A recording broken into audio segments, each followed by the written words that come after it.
بسم اللہ الرحمن الرحیم۔ السلام علیکم، امید ہے آپ سب خیریت سے ہوں گے۔ جنت کے پتے بائے نمرہ احمد، ایپیسوڈ 70۔ وہ پچھلی نشست پہ بیٹھی لا تعلق سی باہر دیکھ رہی تھی۔ اسے ڈی جے کے بغیر یوں ان خوشی کی تقاریب میں شرکت کرنا سخت برا لگ رہا تھا۔ وہ اندر ہی اندر احساس جرم کا شکار تھی۔ ابھی اسے بچھڑے دن ہی کتنے ہوئے تھے، مگر مجبوری تھی، جانا تو تھا۔ وہ آج بھی خاص تیار نہیں ہوئی تھی۔ کاجل اور نیچرل لپسٹک کے علاوہ کوئی میک اپ نہیں تھا۔ بال یوں ہی کھلے چھوڑ دیے، جویلری بھی نہیں پہنی، ضرورت بھی نہیں تھی۔ اس کی لمبی ٹخنوں سے بالش بھر اونچی قمیض کے گلے پہ کافی کام تھا۔ وہ شفون کی قمیض تھی اور اس کا رنگ آلو بخارے کے چھلکے کی کیسا تھا۔ قمیض کا گلا گردن تک بند تھا اور گردن سے لے کر دو بالش نیچے تک سیاہ اور آلو بخارے کے رنگ کے چھوٹے بڑے ہر سائز کے نگ لگے ہوئے تھے۔ ان کی جھلملاہٹ بہت خوبصورت تھی۔ نیچے ہم رنگ سلک کا پاجامہ تھا اور آستین کلائیوں تک آئی ہوئی تھی، لیکن آج بھی اسے کل کی طرح اپنے لباس کی خوبصورتی سے قطعاً دلچسپی نہ تھی۔ میرج ہال کے باہر بارات ابھی اتری تھی۔ داخلی دروازے پر خاصا رش تھا۔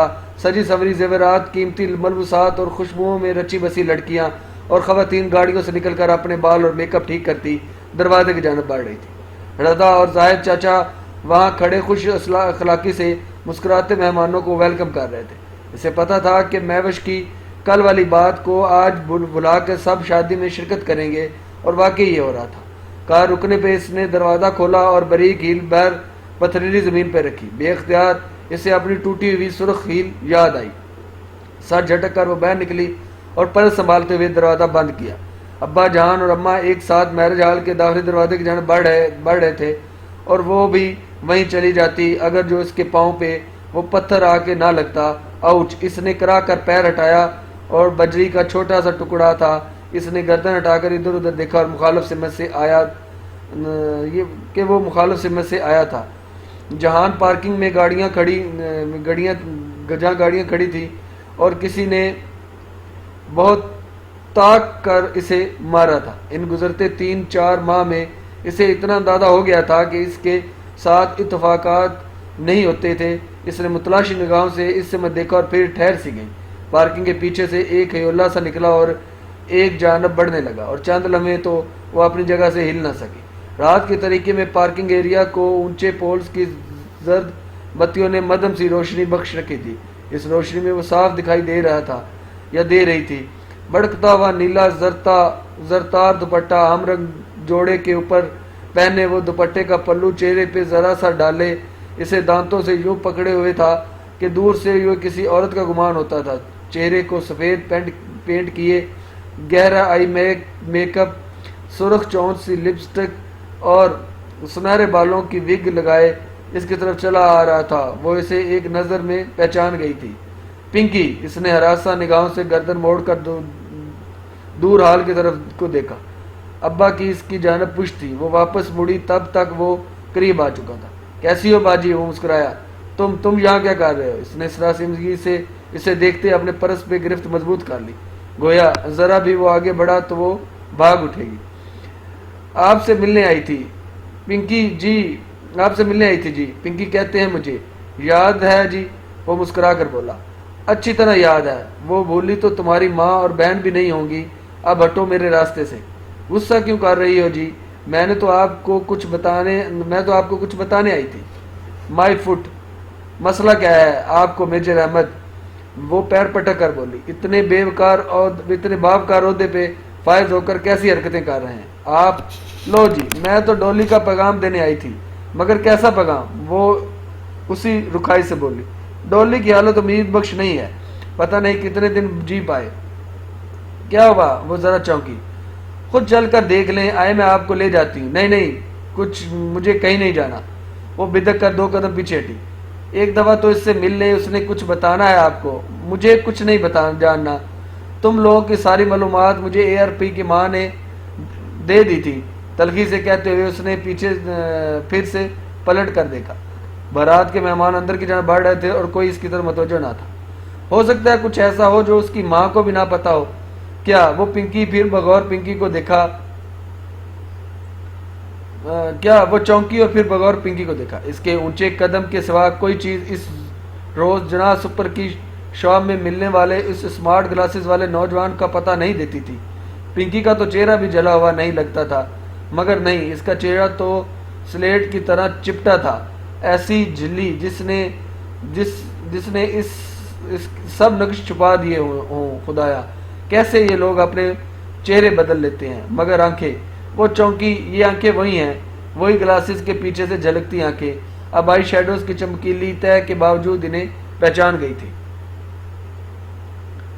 اس بات کا تو جواب تو بس ڈولی کے پاس ہی ہے جی، اس نے مجھے یہی آپ کو بتانے کا کہا تھا، سہیلی کی دوستی نبھا رہی ہوں میں تو جی، اور نہ میری جوتی کو بھی کوئی شوق نہ نہیں ہے آپ جیسی بد زبان خاتون کے منہ لگنے کا۔ وہ چڑھ کر کہتے ہوئے اس نے دوپٹے کے اندر چھپائے ہاتھ باہر نکالا اور اس میں چھوٹا سا لکڑی کا ڈبہ تھا۔ یہ ڈولی نے بھیجا ہے، اسے اسی طریقے سے کھولیے گا جو اس پہ لکھا ہے، مگر جب تک آپ اسے کھول پائیں گی وہ شاید اس دنیا میں نہ ہو۔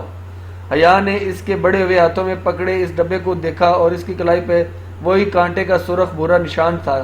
یہ کیا ہے؟ اس نے چمبے سے سر اٹھا کر پنکی کو دیکھا، وہ کہاں کھڑی ہے اس لمحے بھر کو بالکل بھول گیا تھا۔ یہ ایک پہیلی سے کھلے گا، مگر یہ پہیلی صرف آپ ہی بوجھ سکتی ہیں اور آپ بوجھ ہی لیں گی۔ یہ بہت آسان ہے، لیکن اس کے اندر موجود چیز نکالنے کے لیے اسے توڑنے کی کوشش مت کیجیے گا، اسے توڑ دیا تو وہ چیز آپ کے کام کی نہیں رہے گی۔ پنکی نے مسکرا کر کہتے ہوئے ڈبہ اس کے مزید سامنے کیا اور اس نے نہ چاہتے ہوئے بھی اسے تھام لیا۔ اچھا باجی، رب رکھا۔ اب وہ وہی خواجہ سراؤں والا لہجہ بنا کر بولتا، سلام جھاڑ کر دوپٹہ منہ میں ڈالے پلٹ گیا۔ اس نے جلدی سے ڈبہ پرس میں رکھا اور پیشانی پہ نمودار ہونے والے پسینے کے قطرے ٹشو سے تپتپاتی خود کو کمپوز کرتی ہال کی جانب بڑھ گئی۔ برات کا فنکشن ویسے ہی تھا جیسا کسی بھی شاندار شادی کا ہونا چاہیے۔ نور بقائے نور بنا ہال، بہترین سجاوٹ، دلہن کی قیمتی ڈیزائنر سوٹ، جویلری، میوش کی ننیالی کزنز کی گروپ ڈانسز اور پرتکلف طعام کے اشتہا انگیز خوشبو جو ابھی کھلا نہیں تھا۔ آج بھی مرد خواتین اکٹھے تھے، مگر یوں کہ آدھے حال میں مرد اور آدھے کے میزوں پہ خواتین برجمان تھیں، تاکہ ایک حد تک علیحدگی رہے۔ ان کی فیملی کی کسی بھی لڑکی نے رقص میں حصہ نہیں لیا، مگر محفش کی کزنز ہر طرف چھائی رہیں۔ وہ آج بھی ایک الگ تھلگ کونے میں میز پر بیٹھی رہی۔ اس کا دل اسٹیج پہ جا کر مووی بنوانے کا قطن نہیں چاہ رہا تھا۔ اس شریفوں کے مجرے نے اسے ایسا احساس سے تحفظ بخشا تھا کہ وہ کسی بھی دوسرے کے کیمرے یا موبائل میں تصویر کھنچوانے سے احتیاط برت رہی تھی۔ یہ موویز اور تصاویر کہاں کہاں نہیں گھومتی ہوں گی۔ اس نے جھرجھری لے کر سر جھٹکا۔ اتنے بڑے حال میں کوئی بھی اس کے جانب متوجہ نہ تھا۔ وہ ویسے بھی اس میز پر اکیلی بیٹھی تھی۔ اس نے چند لمحے کے لیے سوچا، پھر میز پر رکھے پرس سے وہ ڈبہ نکالا اور فانوس کی چکا چوند روشنی میں الٹ پلٹ کر دیکھنے لگی۔ وہ ایک ہاتھ جتنا لمبا اور 5 انچ موٹا مستطیل نما ڈبہ تھا۔ ڈبہ نہ بہت بھاری تھا نہ ہی بہت ہلکا۔ وہ گہری بھوری لکڑی کا بنا ہوا تھا اور اس کے ڈھکن کے علیحدہ ہونے کے بعد جگہ پہ 6 خانے بنے ہوئے تھے جس کے اندر اے لکھا ہوا تھا۔ اس نے اے پہ انگلی رکھی کہ نیچے کو رگڑا تو ایک نیچے چلا گیا اور بی سامنے آ گیا۔ اسے نیچے کرتی گئی۔ اسے 6 خانوں میں پوری انگریزی کے حروف ترجیح لکھے تھے، جیسے عموماً بریف کیسز پہ ایسے اسٹرپس لگی ہوتی ہیں جو 3 زیرو پہ کھل جاتی ہیں، ویسے اس باکس کو کھولنے کے لیے کچھ 6 حرفی لفظ سامنے لانا تھا۔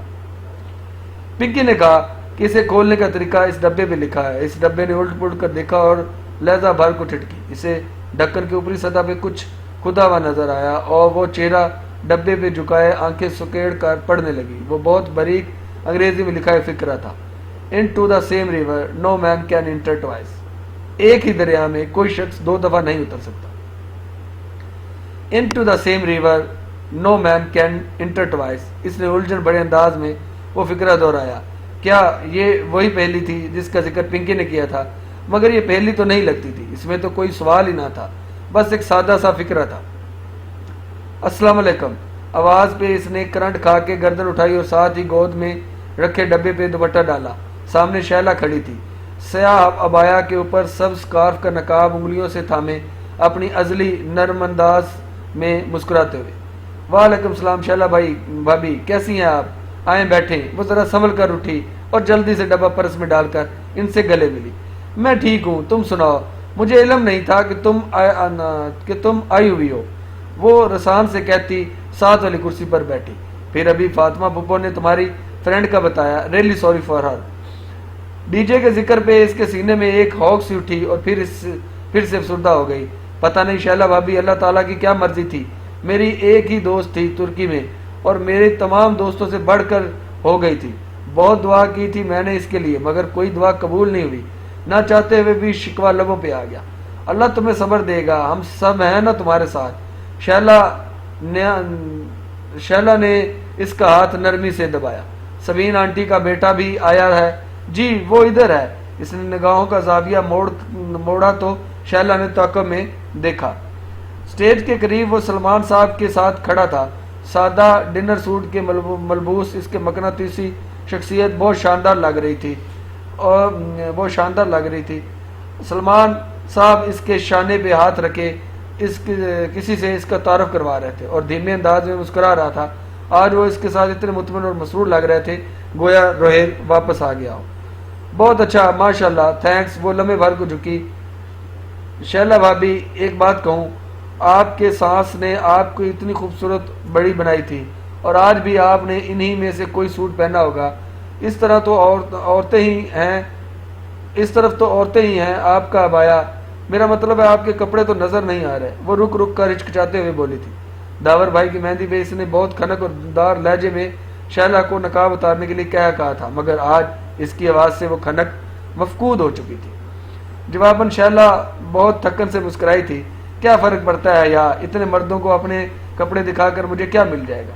تو نقاب ہی اتار دیں۔ اس کا لہجہ بہت کمزور تھا، اس نے نقاب ڈھیلا بھی نہیں کیا تھا۔ حیا نے پھر نہیں کہا، اس سے کہا ہی نہیں گیا۔ وہ تو خود دل سے نہیں چاہتی تھی کہ شیلا نقاب اتار دے، وہ تو بس اس کا جواب سننا چاہ رہی تھی۔ اسے شریفوں کے مجرے کا وہ منظر اچھی طرح یاد تھا جب سنہری اور چاندی کے محور رقص پریوں کے پیچھے کرسیوں پہ ترچھی ہو کر بیٹھی کسی آنٹی سے بات کرتی شیلا نظر آئی تھی، مگر نقاب میں ہونے کے باعث اسے کوئی پہچان نہیں سکتا تھا۔ سو اس کے حصے میں وہ بدنامی نہیں آئی جو ان دونوں کے نصیب میں آئی تھی، مگر آج وہ اتنی یس مردگی اور تھکان سے کیوں مسکرائی تھی، یوں جیسے اس کا دل اندر تک زخمی ہو۔ وہ دکھ، وہ تھکن، وہ زخمی نگاہیں، اسے کسی نے پکار لیا اور وہ اٹھ کر چلی گئی، مگر حیا کی نگاہیں کافی دیر تک اس کا تعاقب کرتی رہیں۔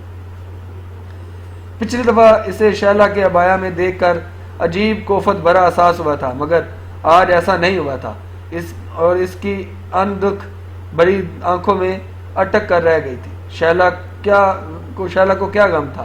اتنی اچھی فیملی میں شادی ہوئی، اتنا ہینڈسم شوہر، امیر کبیر، ماں باپ کا اکلوتا بیٹا، پھر اسے کیا دکھ ہے؟ وہ پھر سارا فنکشن یہی سوچنے لگی۔ آدھی رات گئے اپنے کمرے میں بیٹھے وہ پھر سے اس ڈبے کو الٹ پلٹ کر کے دیکھنے لگی جہاں ڈولی پنکی، احمد پاشا، مگر انگریزی میں یہ سارے نام 5 حرفی تھے، جو چھٹا حرف نہیں ملتا تھا۔ وہ بار بار اس سطر کو پڑھتی گئی مگر کوئی حل نظر نہ آتا تھا۔ مگر وہ کون سا شخص تھا جس کے پاس ایسے ہر محنت طلب مسئلے کا حل ہوتا تھا؟ وہ ڈبہ لیے بھاگ کر باہر آئی۔ جہان کچن میں کھڑا کاؤنٹر پہ گلاس رکھے پانی کی بوتل اس میں ڈیر رہا تھا اور وہ اس کے سامنے آئی اور باکس اس کے سامنے رکھا۔ یہ مجھے کسی نے دیا ہے اور مجھے اس کا پاسورڈ نہیں معلوم، اسے کھول دو۔ یہ آواز پہ وہ چونکا، پھر بوتل رکھ کر ڈبہ اٹھایا۔ یہ کیا ہے؟ وہ ذرا چمبے سے اسے پلٹ کر دیکھنے لگا۔ جو بھی ہے تم کسی طرح اسے کھول دو۔ ہوں کھل جائے گا، نو پرابلم۔ وہ ڈھکن اور ڈبے کے بند دروازے پہ انگلی پھیر کر محسوس کر رہا تھا۔ تم مجھے ایک بڑا چھڑا اور ایک ہتھوڑا لا دو۔ توڑنا نہیں ہے اسے، بلکہ تم رہنے ہی دو۔ اس نے خفگی سے ڈبہ اس کے ہاتھ سے واپس لے لیا۔ کیا ہوا؟ میں کھول تو رہا ہوں، 1 منٹ مجھے دیکھنے تو دو، میں خود کر لوں گی، تم رہنے دو۔ تم میرے لیے کچھ نہیں کرتے۔ پتہ نہیں وہ کس بات پہ اس سے خفا تھی، وہ جھنجھلا کر بولی۔ پھر سوچ لو، میں تو ابھی ماموں کے پاس جا رہا تھا انہیں تمہیں دوبارہ استنبول بھیجنے کے لیے راضی کرنے، مگر ٹھیک ہے، میں تمہارے لیے کچھ نہیں کرتا۔ وہ شانے چکا کر پانی پینے لگا۔ سچ؟ اس نے بے یقینی سے پلکیں جھپکائی۔ تم انہیں منا سکتے ہو؟ میں ایک اچھا شیف، اچھا مکینک ہونے کے ساتھ ساتھ ایک اچھا وکیل بھی ہوں۔ ٹرائی می. وہ گلاس رکھ کر ذرا سا مسکرایا. ابا ایک دفعہ اڑ جائیں تو کبھی فیصلہ نہیں بدلتے, تم انہیں کیسے مناؤ گے؟ ویسے تو تمہارا دوبارہ استنبول جانا میرے مفاد میں قطع نہیں ہے, کیونکہ اب تو ہر ٹورسٹ اٹریکشن دیکھنے جانے کے لیے مجھے ہی خوار کرو گی. مگر مجھے لگا تم جانا چاہتی ہو, سو میں ماموں سے بات کرنے ہی جا رہا تھا, اور وہ مان جائیں گے. بر وقت کینیا نہ بناتا تو شاید وہ کبھی نہ مانتے. ہاں, استنبول تو بہت محفوظ شہر ہے, اور پاکستان میں تو روز بم دھماکے ہوتے ہیں, اور پاکستان میں تو پتہ نہیں لوگوں کے پاس انٹرنیٹ کی سہولت موجود بھی ہے یا نہیں. وہ ذرا جل کر بولی, اور بنا کچھ کہے مسکراتا ہوا آگے بڑھ گیا. اگلا 1 گھنٹہ وہ کچن میں کرسی پہ بیٹھی جہان کا انتظار کرتی رہی. بالآخر جب وہ ابا کے کمرے سے نکلا تو وہ تیزی سے اٹھی. کیا ہوا؟ پیکنگ کر لو, ہم کل صبح کی فلائٹ سے واپس جا رہے ہیں. وہ دھیما سا مسکرا کر بولا, مگر اس شرط پہ کہ فی الحال تم ہمارے ساتھ رہو گی, اور بعد میں جب تمہاری اسپرنگ بریک ختم ہو جائے گی تو بے شک چلی جانا. سچ, وہ بے یقینی خوشگوار حیرت میں گری اسے دیکھ رہی تھی. ایک طمانت بڑا احساس اس کے پورے وجود کو اپنے لپیٹ میں لینے لگا تھا. البتہ ایک بات وہ جانتی تھی, استنبول ڈی جے کے بغیر کبھی بھی ویسا نہیں ہوگا جیسے پہلا تھا. تمہارا دماغ درست ہے؟ ہاشم نے بے یقینی سے اپنی بیوی کو دیکھا, جو بستر کے دوسرے کنارے پہ بیٹھی اسے دیکھ رہی تھی. ان دونوں کے درمیان حارث آنکھیں موندے سو رہا تھا. اس کا دایاں ہاتھ ہاشم کے ہاتھ میں تھا. ایسا کیا غلط کہہ دیا میں نے؟ جی بھر کر کوفت کا شکار ہوئی. تم پاگل ہو گئی ہو, تمہارے حواس جواب دے گئے ہیں. حیرت کی جگہ اب جنجلاہٹ نے لے لی تھی. حواس تو تمہارے جواب دے گئے ہیں. میں تمہیں ایک سیدھا سا حل بتا رہی ہوں اس سارے مسئلے کا. تم روز کے 24 گھنٹے بھی کام کرو تو اس رقم کے آدھے لیراز بھی اکٹھے نہیں ہوں گے جو ہمیں حارث کی سرجری کے لیے چاہیے. اور ایسے مت کہو, دیکھو مجھے. آخر وہ خفا ہو کر بولی, عبد الرحمن مجھے جان سے مار دے گا. وہ اس کی لڑکی ہے. وہ عبد الرحمن کو بتائے گا کون؟ وہ تو مہینے بھر پہلے ہی انڈیا چلا گیا ہے, تم نے خود ہی مجھے بتایا تھا. وہ چمک کر بولی. نیم روشن کمرے میں سبز بلب کی مدھم روشنی اس کے چہرے کو عجیب سا تاثر دے رہی تھی.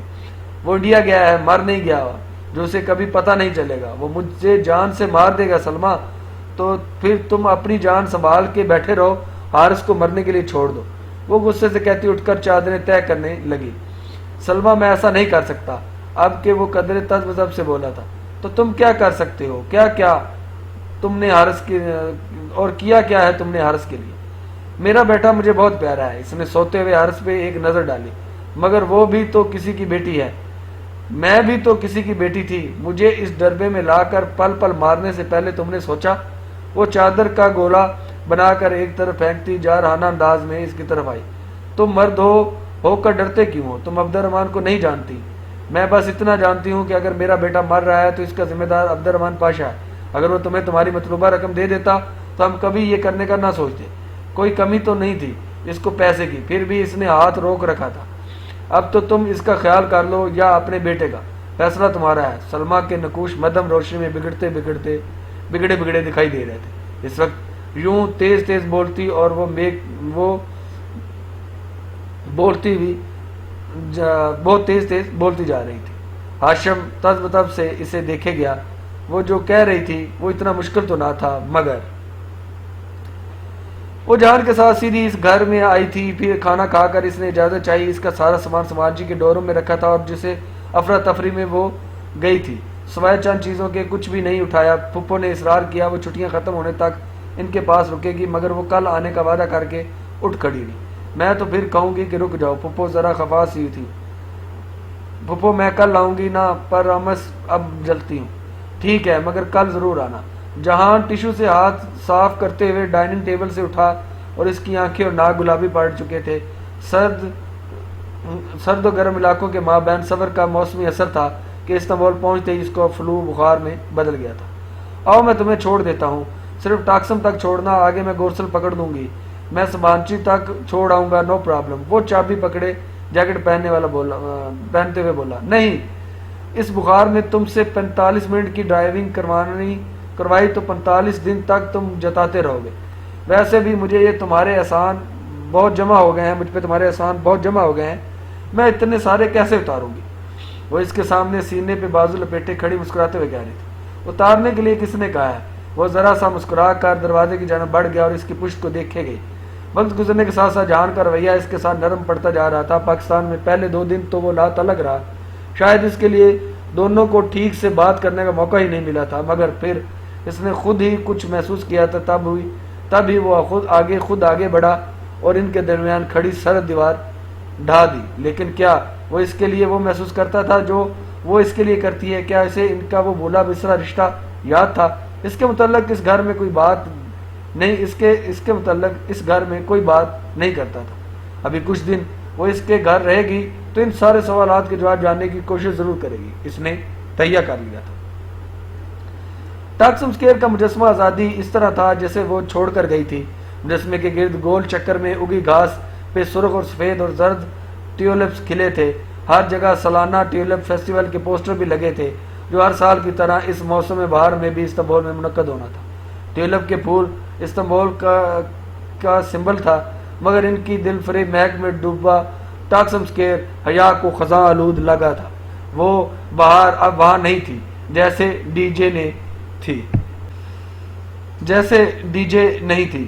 تم جا رہی ہو، حالانکہ میں چاہتا تھا کہ تم کچھ دن ہمارے گھر رہو۔ گاڑی روکتے ہوئے جہان نے چہرہ اس کی طرف موڑے سنجیدگی سے کہا تھا۔ میں کل آ جاؤں گی، مگر کل تک میں سبانچی، اپنا ڈورم بلاک، جھیل اور ہر جگہ جہاں میں اور ڈی جے اکٹھے گئے تھے ایک دفعہ پھر دیکھنا چاہتی ہوں۔ اکیلے، بالکل اکیلے۔ میں ان بیتے لمحوں میں پھر سے جینا چاہتی ہوں۔ مت کرو، تمہیں تکلیف ہوگی۔ بہت تکلیف سہ لی، اب اس سے زیادہ تکلیف مجھے نہیں مل سکتی۔ اس نے بھیگی آنکھ کو کونا انگلی کی نوک سے صاف کرتے ہوئے کہا تھا۔ اوکے، اس نے سمجھ کر سارا لا دیا۔ اس کے چہرے پہ ابھی تک نکاہت تھی، وہ واقعی بیمار لگ رہا تھا۔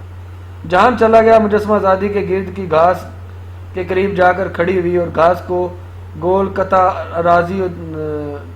اراضی دراصل یوں تھا جیسے کوئی چپٹا رکھا گول سا سبز پھول ہو جس کی پتیاں بنی ہوں، اور ہر 2 پتیوں کے درمیان ایک سیدھی روش تھی جو مجسمے تک لے جاتی تھی، اور یوں 4 گزرگاہیں مجسمے تک لے کر جاتی تھی۔ ٹاکسم کے ہر پھول، ہر پتھر اور ہر بادل پہ جیسے یاد رقم تھی۔ وہ اس کا اور ڈی جے کا 0 پوائنٹ تھا، مین سٹاپ۔ تقریباً ہر دوسرے روز وہ ادھر آتی تھی۔ گورسل انہیں یہاں اتارا کرتی تھی، یہاں سے آگے وہ عموماً میٹرو ٹرین پکڑ لیا کرتی تھی۔ اس اسکوئر کا چپا چپا انہیں یاد تھا، اور ڈی جے کے بغیر سب کچھ ادھورا تھا۔ وہ اس طرف استقلال اسٹریٹ تھی، وہاں سے کہیں گئی ان کی ڈھیروں شاپنگ جو رایا چلی گئی۔ استقلال اسٹریٹ آج بھی وہی تھا، بہت طویل، نہ ختم ہونے والی، مگر زندگی ختم ہو گئی تھی۔ گورسل کی کھڑکی کے شیشے کے پار وہ باسفورس کا عظیم الشان سمندر دیکھ رہی تھی۔ وہاں سے ایک فیری گزر رہا تھا۔ اسے یاد آیا پہلی دفعہ ان دونوں نے اسی جگہ پل پار کرتے ہوئے نیچے فیری تیرتے دیکھا تھا تو وہ خوشی اور جوش سے پاگل ہو گئی تھی۔ وہ کبھی بحری جہاز میں نہیں بیٹھی تھی اور صرف اسے دیکھ کر ہی پرجوش ہو گئی تھی۔ پھر فیری وہیں رہ گیا اور زندگی ختم ہو گئی۔ دوپہر کی ٹھنڈی ٹھنڈی دھوپ سبانچی کے دو ریا دیوار پہ پھیلی تھی۔ ڈورم بلاک تقریباً ویران پڑے تھے، سپرنگ بریک ابھی ختم نہیں ہوئی تھی اور اسٹوڈنٹ اپنے اپنے ٹورز پہ تھے۔ اسے کسی کی اطلاع دینے کی ہوش نہ تھا، مگر پاکستان روانگی والے دن جانے حالے کو کسی نے بتایا اور پھر سب کے فون آنے لگے تھے۔ موسم، سیم، ٹالی، سارا، لطیف، انجم باجی سب سے برابر فون کرتے رہے تھے، مگر وہ سب یقیناً ابھی واپس نہیں آئے تھے۔ وہ اپنے ڈورم بلاک کو گول چکر کھاتی سیڑھیاں چڑھنے لگی۔ جب وہ سبانچی آئی تھی تو ان زینوں پہ برف جمی ہوئی تھی، اب وہ برف باہر لے گئی تھی۔ اس نے گردن اوپر اٹھا کر بالکونی کے بلب کو دیکھا اور پھر اداسی سے مسکرا دی۔ کتنا ڈر گئے تھے ہم پہلے دن جب یہ بلب خود بخود جل اٹھا تھا کہ پتہ نہیں یہاں کون سا جن بھوت ہے۔ نکلے ہم وہی پاکستان کے پینڈو۔ حالانکہ یہ بتانے پہ کہ یہ ٹیکنالوجی کا کرشمہ، ڈی جے اس کے جانے کے بعد کتنی دیر یہ افسوس کرتی رہی تھی کہ اس نے ڈورم کا لاک کھولا۔ کمرہ سمسان پڑا تھا، صاف ستھرا بنے ہوئے بستر، میز پہ ترتیب سے رکھی چیزیں۔ ڈی جے کی بینک کی میز البتہ خالی تھی۔ اس کی ساری چیزیں حیا نے اس کے بھائی کو پیک کر کے دے دی تھی۔ وہ کھڑکی میں آ کھڑی ہوئی اور سلائڈ کھولی۔ گڈ ماں، اس نے کہنا چاہا مگر آواز گلے میں اٹک گئی۔ آنسو نے اس کا گلا بند کر دیا تھا۔ دور کہیں کسی بلاک سے ڈی جے کو جواب دینے والے لڑکے نے اتنے دن غیر حاضری پہ کچھ تو سوچا ہوگا، مگر شاید وہ خود بھی سپرنگ بریک پہ ہو۔ اب وہ آئے گا تو اسے کوئی آواز نہیں آئے گی، اور اسے کیا معلوم کہ اب ساری آوازیں ختم ہو گئی۔ گڈ مارننگ ڈی جے، اس نے کھڑکی میں کھڑے بھیگی بے حد مدھم آواز سے ڈی جے کو پکارا۔ آنسو کی پلکوں سے ٹوٹ کر چہرے پر لڑک رہے تھے۔ جواب نہیں آیا۔ اب جواب کبھی نہیں آنا تھا۔ وہ پلٹ کر اپنے بیگ کی طرف آئی اور شانے سے پرس اتار کر اپنی میز پر رکھا، پھر زپ کھول کر اندر سے لکڑی کا وہ ڈبہ سا چھوٹا سا ڈبہ نکالا۔ اس کا جواب بھی اسے ڈھونڈنا تھا۔ او حیا، تم کب آئی؟ آواز پہ وہ چونک کر پلٹی۔ کھلے دروازے میں محسن کھڑا تھا۔ وہ راہداری سے گزرتے ہوئے اسے دیکھ کر حیرت سے رکا تھا۔ آج ہی آئی ہوں، تم سب واپس آ گئے؟ اسے یک گونا گو تمانت کا احساس ہوا۔ وہ ڈبہ ہاتھ میں لیے اس کی طرف آ گئی۔ نہیں، وہ سب تو ابھی کونیا میں ہیں، مجھے ذرا کام تھا اس لیے آیا تھا۔ وہ دنستہ لمحہ بھر کو رکا اور مجھے ابھی تک یقین نہیں آ رہا ختیجہ اتنا اچانک کیسے ہوا؟ اللہ کی مرضی تھی موسم، ڈاکٹر کہہ رہا تھا کہ اس مرض سے پھٹنے سے اچانک ہی انسان کولیپس کر جاتا ہے اور اچانک مر جاتا ہے۔ بہت کم لوگ چند روز قبل سر درد شروع ہوتا تھا بہت کم لوگوں کو چند روز قبل سر درد شروع ہوتا ہے۔ ڈی جے کو بھی ہوا تھا، مگر اس نے میگرین سمجھ کر نظر انداز کیے رکھا اور پھر سب ختم ہو گیا۔ دوستوں کو کھوتا بہت تکلیف دہ ہوتا ہے، میں سمجھ سکتا ہوں۔ وہ دونوں اس طرح چوکھٹ پہ کھڑے تھے۔ میں تو تب سے یہی سوچ رہی ہوں موسم کہ کیا زندگی اتنی غیر یقینی ہے؟ ایک لمحے بھر میرے ساتھ تھی اور اگلے لمحے وہ نہیں تھی۔ موم بتی کے شعلے کی طرح بے ثبات زندگی جو ذرا سی پھونک سے بجھ جائے، لمحے بھر کا کھیل۔ یہی اللہ تعالیٰ کا ڈیزائن ہے یا، اور ہمیں اسے قبول کرنا پڑے گا۔ یہ کیا کوئی پزل باکس ہے؟ وہ اس کے ہاتھ میں پکڑے ڈبے کو دیکھ کر ذرا سا چونکا۔ اس نے ناسمجھی سے ڈبہ اس کی طرف بڑھایا۔ چائنیز پزل باکس، تم نے یہ کہاں سے لیا؟ وہ ڈبہ الٹ پلٹ کر دیکھنے لگا۔ کسی نے دیا ہے، مگر میں اسے کھول نہیں پا رہی۔ کیا تم اسے کھول سکتے ہو؟ اس نے پر امید نگاہوں سے موسم کو دیکھا۔ میں دیکھتا ہوں، ٹھہرو۔ اس کا اوپر نیچے سے جائزہ لے رہا تھا۔ یہ قدیم چائنیز باکس کی طرز کا پہ بنایا گیا ہے۔ اس کے اوپر عموماً کوئی پزل بنا ہوتا ہے، اس کو سالو کرنے سے یہ کھلتا ہے، یا پھر کوئی 5 حروف الفاظ لگانے سے۔ 1 منٹ اسے جیسے اچنبھا ہوا۔ 5 نہیں، اس پہ تو 6 حروف ہیں۔ اس طرح کی چیزوں پہ ہمیشہ 5 حروف ہوتے ہیں، مگر شاید اس کا کوئی خاص لفظ ہو جس پہ 6 حروف ہی پورے آتے ہوں۔ مگر اب یہ کھلے گا کیسے؟ وہ بے چینی سے بولی۔ تو یہ تو جس نے دیا ہے اس کو ہی۔ وہ رکا اور اوپر لکھی سطر پڑھنے لگا۔ ایک ہی دریا میں کوئی شخص 2 دفعہ نہیں اتر سکتا۔ حیا، تمہارا واسطہ کسی سائیکو سے بڑھ گیا ہے۔ یہ ایک پہیلی ہے اور اسے حل کرنا ہے۔ اس نے کہا تھا کہ اسے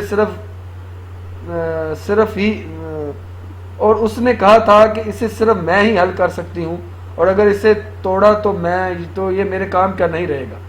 یعنی وہ چاہتا ہے کہ تم دماغ کا استعمال کرو۔ ویسے یہ فکرہ، وہ اس سطر پہ انگلی پھیرتے ہوئے کچھ سوچ رہا تھا، یہ فکرہ مجھے کچھ سنا لگ رہا ہے۔ شاید وہ جیسے یاد کرنے لگا۔ اس دن جب ہم جیو انفارمیشن کی کلاس میں لکھ کر باتیں کر رہے تھے، تب شاید پروفیسر نے بولا تھا۔ نہیں، مجھے تو ایسا کچھ یاد نہیں، پتہ نہیں۔ اس نے نفی میں سارا لا دیا۔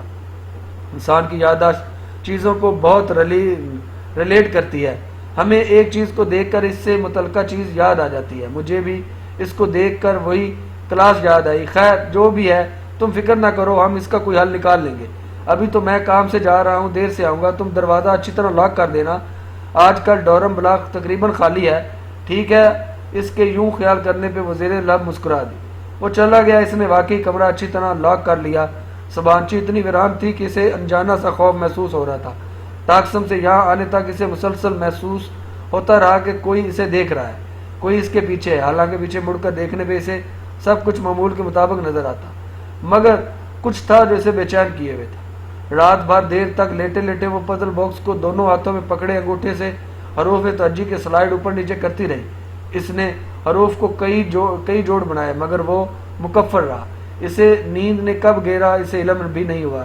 پزل باکس اس کے گرد ایک طرف لڑک گیا اور وہ اب بھی ویسے ہی تھا، سرد، جامد اور مکفر. صبح وہ دیر سے اٹھی، ناشتہ کر کے رات والے شکن آلود لباس پہ ڈھیلا سا سویٹر پہنے، بالوں کو جوڑے میں باندھے وہ نیچے آ گئی.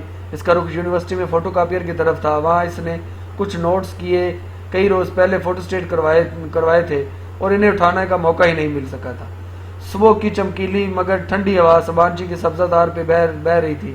وہ فوٹو کاپیئر کے پاس آئی، اپنے نوٹس اٹھائے، سبانچی کے کارڈ سے ادائیگی کی اور پھر واپس جانے کے لیے پلٹی تھی کہ اسے میز پر رکھا لاوارثہ رجسٹر نظر آیا.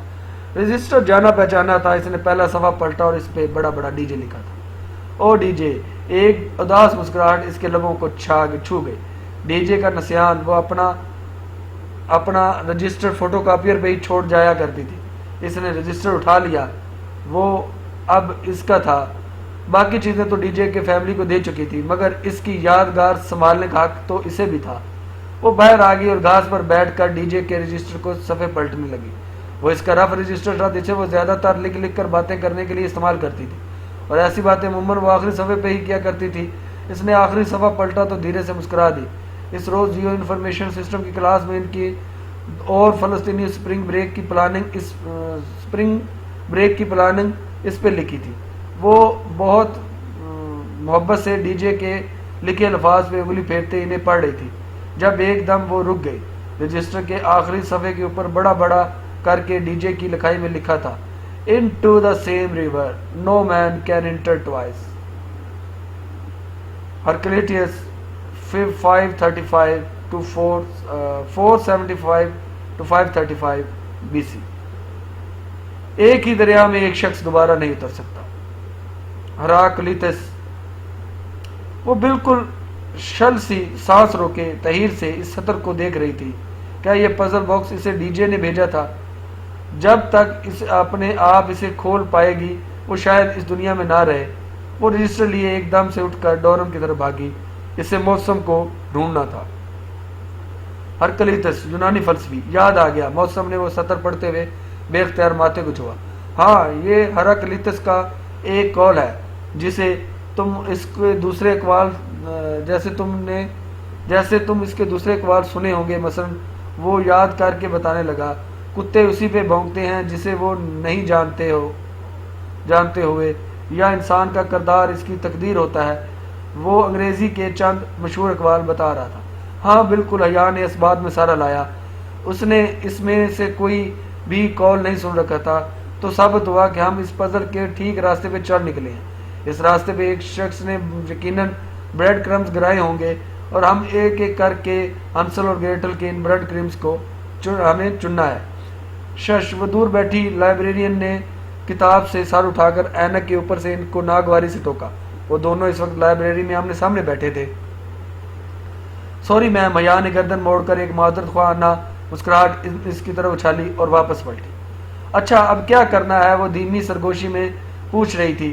اگر اس نے ہرکلیتس کا ایک قول ڈبے کے اوپر لکھا ہے تو یقیناً اس کے کا کوڈ ورڈ کا تعلق اسی قول سے ہے. تو پھر شاید ہرکلیتس کی ذات سے. ٹھہرو، میں ایک منٹ آیا. وہ اٹھا اور چند لمحے بعد جب واپس آیا تو اس نے دونوں ہاتھوں میں موٹی موٹی چند کتابیں اوپر نیچے پکڑ رکھی تھی. یہ رہا ہرکلیتس کا اعمال نامہ. اس نے دھب کی آواز کے ساتھ کتابیں میز پر رکھی. لائبریرین نے چہرہ اٹھا کر اسے تجکلما کر دیکھا. سوری. وہ دونوں ہاتھ اٹھا کر کہتے واپس کرسی پر بیٹھا. میں لا کے اسٹوڈنٹ ہو کر فلسفی کی اتنی وزنی کتابیں پڑھوں، یہ مجھ سے نہیں ہوگا.